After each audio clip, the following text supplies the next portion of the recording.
تازہ ترین ویڈیوز کے لیے چینل کو سبسکرائب کر کے بیل آئیکن اور آل نوٹیفیکیشن پر کلک کریں تاکہ آپ کو ملے ہر اپڈیٹ سب سے پہلے۔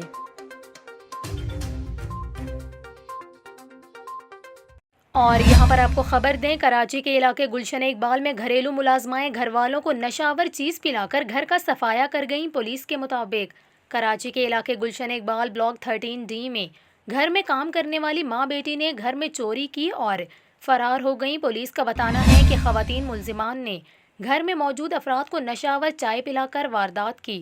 پولیس کے مطابق واقعہ 19 فروری کو پیش آیا، جس کا مقدمہ گلشن اقبال تھانے میں درج کر لیا گیا ہے۔ واردات میں خواتین ملزمان 10 تولے سونے کی انگوٹھیاں، بالیاں، سونے کے 8 سیٹ، 12 چوڑیاں، سونے کی قیمتی 2 گھڑیاں اور ہزاروں روپے کیش بھی لے گئیں۔